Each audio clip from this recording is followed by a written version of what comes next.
Hey everyone, I'm Sison, and today we're taking a look at the Sigma 150-600 F5-6.3 Sport Series lens.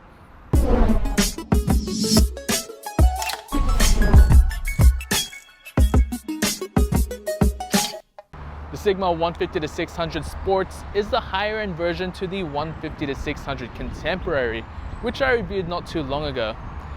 And it offers the same focal length and aperture, but with this lens, it's a more rugged design. It's a lens designed for sports and wildlife photography, but of course can be used for different applications, and also comes in a variety of mounts from Canon, Nikon, and Sigma. But I can also use it on Sony E-mount bodies via the MC11 adapter like I'm doing right here. Now today I have it on the Sony A6500 to take a look at its autofocusing performance, as well as its features and image quality. So if you're a Canon, Nikon, or Sigma shooter, it's going to be a bit different in terms of autofocusing performance compared to your cameras. Now that that's out of the way, let's take a quick look around the lens, and I'll get into the nitty-gritty of the lens right afterwards. The lens has a very strong solid build, which contributes to how heavy this lens is. In a black finish, this lens has a construction that is completely weather sealed, whereas the Contemporary is only weather sealed at the mount of the lens. There are rubber focus and zoom rings.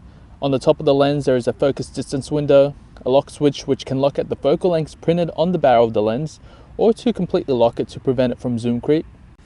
On the side of the lens there are a number of switches for different settings. The first one is the focus switch to change from autofocus to manual override, which allows the lens to focus, but you can use manual focus to tweak it. And of course, at the end there is manual focus. The next switch is your focus limiter. Full allows you to use the lens's full autofocusing range. The next option is to limit the focus range from 10 meters to infinite. And the last option is for close subjects, where the lens will focus from 2.6 meters to 10 meters. The next has to do with stabilization. Mode 1 will stabilize the lens when you're stationary. Mode 2 will stabilize the lens when you're panning, and off simply means the stabilization is off. And lastly, custom is to customize your lens for different settings, which can be done via the USB dock, which is sold separately. An aluminium barrel type lens hood with rubber at the tip comes supplied with the lens to block out any flare from the sun. This uses a screw to attach to the lens rather than twisting it on top. And if you do intend to use filters, it accepts 105mm sizes, which can be quite expensive. There is also a tripod collar which is quite large and can't be removed, but much like the Sony 500mm F4G lens, when I loosen the tripod collar to change orientation from portrait to landscape, there are little clicks every 90 degrees, which is handy to let you know when the lens is level. And of course, if you are a Sony E-mount user, you will need to use the Sigma MC11 adapter with this lens to have all functions and autofocus to work. Now the lens itself weighs approximately 2.86 kilos, and factoring in the weight of the camera, it's going to be a lot heavier. So I do not recommend hand holding this. I tried it one time and went out shooting and definitely had a strain in my arm. It was very difficult to carry around. So like always, I do recommend using a very good quality tripod or a monopod that can handle the payload of not only the lens, but the camera itself. And lucky enough for me today, I have a good quality tripod, which is a carbon fiber one made from LeoFoto. Now to be specific, the model number is LN324CH. I'll add some information into the description below. But this allows me to basically get the shot that I want a lot more easier with a lot more flexibility. Photographing with this lens can be a bit difficult at times because the zoom ring is stiff to turn, so if you're using it, you're going to need to add a little bit more force. Also, keep in mind the lens does extend quite a fair bit from the body. The focus ring offers less resistance, but compared to the focus ring on the Contemporary lens, it's a bit more damp. Its minimum focusing distance is 2.6 meters, which is a little closer than the Contemporary at 2.8 meters.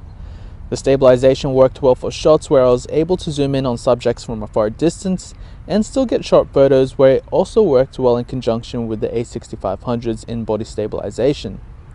However, most of the time I did use it on a tripod because it was just too heavy to carry around. Like the Contemporary series, the lens has an HSM motor for quick and quiet focusing, And in terms of how quick it was to lock onto subjects, it did a decent job with the A6500.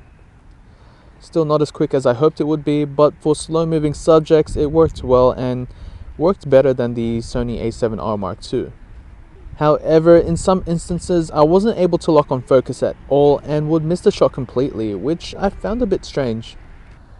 The lens is capable of using all the focusing modes like a native Sony lens, which is a plus. And a quick tip, I found it worked best if you have the camera set up on lock-on AF flexible spot, with the lens focusing limiter set up in either 10 meters to infinite or 2.8 meters to 10 meters, just depending on how far away your subject is to reduce focusing times.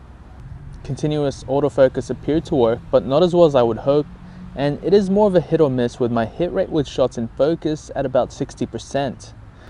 In my previous video with the Sigma 150-600 Contemporary, I looked at the autofocusing speeds on the Sony A7R Mark II, and just to give you a quick update on how it performs on the A6500, here it is. The lens is capable of getting some very good results. Given its focal length, it of course gives the user a good range of zoom without spending too much compared to a super telephoto prime lens.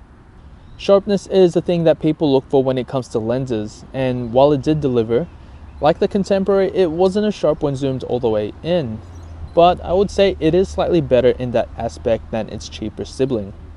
I would say if you're in good lighting conditions, stopping down to about f8 would give you better results.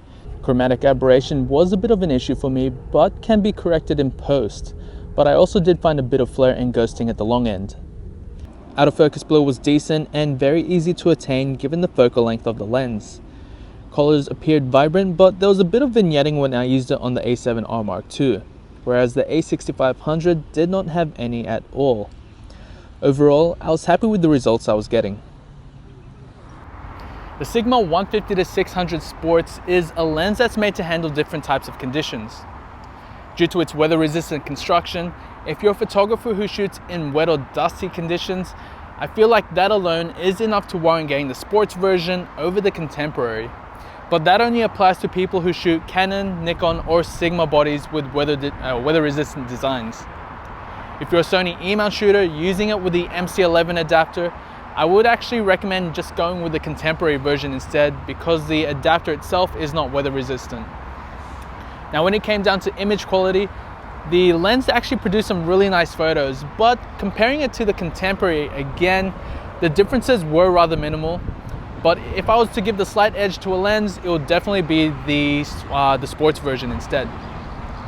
Now when it came to autofocusing performance, the lens wasn't astoundingly fast, but if you wanted to get the best in terms of autofocusing performance, I would recommend using it on the A6300 or A6500 cameras.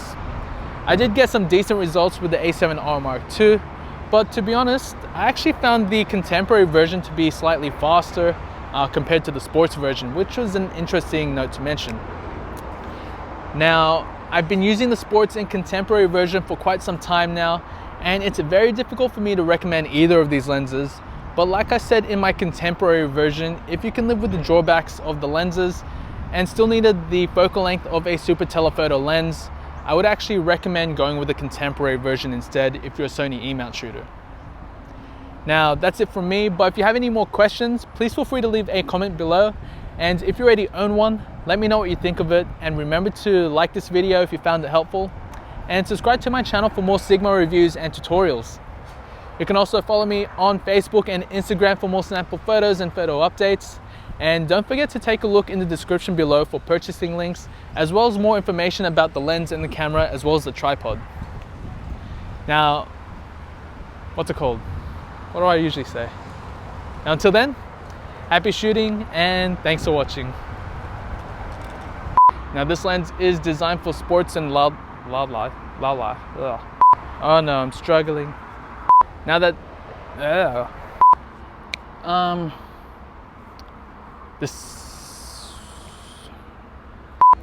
due to its weather resistant, I feel like this lens, wait, no, that's not how it goes. Construction, I feel like it's made, and we'll get into more detail about the lens soon.